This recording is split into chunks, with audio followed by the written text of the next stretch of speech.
he's speaking about a yogi, a sage, and he's one of the most wonderful sages according to Swami Vivekananda.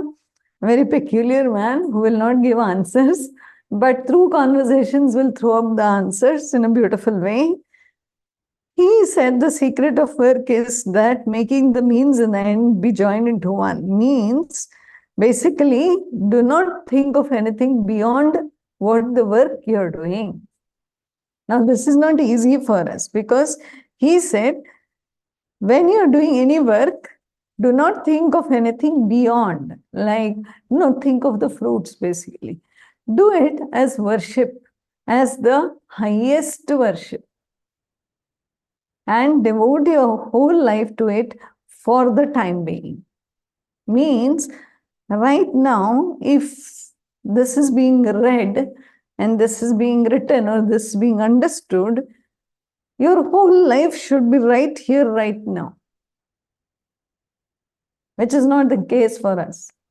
One part of the mind has gone somewhere, another part has gone somewhere, and maybe 70% of the mind is here right now. Because it has gone beyond, beyond the session. So this is an example. But most works that you do, at least try in small works, to be fully there. Like my entire life that I can imagine is right here, right now in this work. That much focus is needed. Focus is not being focused like with my eyes open, I'm like, cartoon show sitting, tell me what is it. No, it's not necessary to be stiff. It's not necessary to be literally popping your eyes out and thinking that, oh my God, I need to be focused. Focus is in the mind. The lesser the physical movement, more focused is the mind.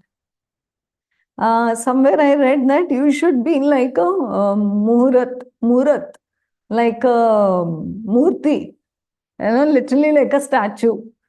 You should be sitting like a statue. That is when right Shravana is happening. Now, if I imagine all of you like a statue, I'll wonder without expressions, should I continue or not? In a personal session, it helps a lot. Where in person, wherein you know that they are not actually fallen asleep or if the video has not become still, they're actually sitting still, right? So stillness of the body and stillness of the mind are quite associated, quite associated. So that helps. And he is saying, devote your whole life. Devote, technically, when people ask me, what is devotion? I feel devotion, I always say it's not an action, but then there is another way to understand devotion in every action. Like be devoted to your act. Like suppose I'm cooking, I'm devoted at that moment. To what? Oh, to Bhagwan? No, to the cooking. Be devoted to the cooking itself. Because then again there will be split personality. One who is saying Namah Shivaya, another which is cooking. The point is, you're not dedicated. See, when Krishna says that Ananya Chintayanto Mam, just think of me all the time, we start feeling that I should be chanting Bhagwan's name and doing everything. That's a way to not, control the mind so that the mind doesn't go here and there. But if you can actually focus on the work in hand, it is equal to mantra japa. Even more. Like suppose I'm doing mantra japa and I'm, here and there, mind is there, little bit chanting. That's useless. But now think that I am reading something and I'm so much into it that I have no clue about anything else. I'm just into the text. That is more focus than, why we say that chant the japa, do some japa while cooking is because the mind is going here and there. So just to, not allow it to run here and there, we say do some chanting. But actually, if you can, just be focused on the work in hand, it is higher than any japa. Because at that moment, the mind is centered. That focused it is. Try it in some things. Sometimes you will see very small children also trying to solve that puzzle. They are so focused that even if you call out their name, they can't hear. They are that focused in fixing that jigsaw puzzle. It is that time you are one with it. That oneness is that one-centeredness, which is very important. We are not able to do it. That's why we use japa and mantra and all these things. Oh, my mind is thinking too much things. Let me do some japa. But if you can, then try this also. And thus in the story, the Vyada and the woman did their duty with cheerfulness. When you read the word cheerfulness, you'll feel, oh, they're ever smiling and cutting the meat. And no,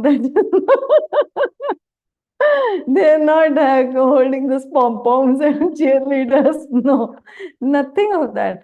Cheerfulness is a state where you're not complaining. That's all. Like the lady is serving the husband and maybe nursing him, tying a bandage, or God knows, maybe doing what, but no complaint in the mind. Oh my, so much work is left. My maid didn't come. My this didn't come. I have to do this, but I have to do this. It is my duty. And no, all the self-talk is missing. She's only at that moment nursing the husband. There is no other thought in her mind, and there is no any other disturbance that why I should do it, am I doing it, this is my duty, etc. Nothing is there. Because there is no conflict, there is cheerfulness. And cheerfulness is not a smiley face or a joyful face. It is just lack of complaint. When you lack complaints equals to cheerfulness. The more you're complaining nature, there is no cheerfulness. So when they write cheerfulness, we naturally translate it thinking, oh, they must be very nice, happy, smiling, joyful. No need. No need. Just be non-complaining and cheering. The cheerfulness is already there. Okay? And wholeheartedly. That's what I'm saying, not semi-heartedly, like this also I have to do, that also I have to. My little heart is there and one little heart is there, like that little heart biscuit comes. So many hearts in that one packet. One heart is there, one heart is here, and one heart is with the spouse. It's useless. This is how we do our japa also.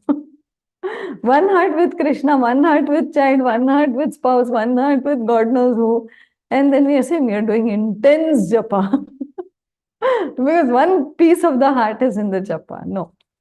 This is being said that complete wholeheartedly, without complaint, when they were doing, and the result was that they become illuminated, clearly showing that the right performance of the duties of any station in life.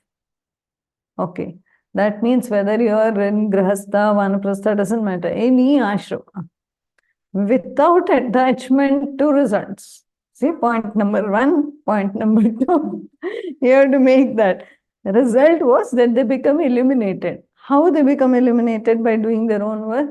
Cheerfulness, wholeheartedness. Okay? Then, whichever station of life they are in, doesn't matter, without attachment to results. Most important. Okay? And leads us to the highest realization of the perfection of the soul. So what do we need to do? Do your duties cheerfully, that's without complaining, wholeheartedly. We'll say, no, I'll finish my job and wholeheartedly I will go and love my family. No, here it is wholeheartedly I will do my job. Wholeheartedly I will travel from work to home. Wholeheartedly every action is done. Wholeheartedly I will shop for that sabzi. Wholeheartedly. It's very difficult. Because the whole heart becomes peace heart very fast. In some places we try to focus, but very difficult. Okay? So then he has asked for the biggest thing to do. And though it seems like, oh, this is all they were doing and they got it, if we reach the state of wholeheartedness, non-complaining, dedicatedly working, completely there in the moment, not thinking of anything other than that, and without any attachments to the results, then it leads us to the highest realization of the perfection of the soul, right where you are today.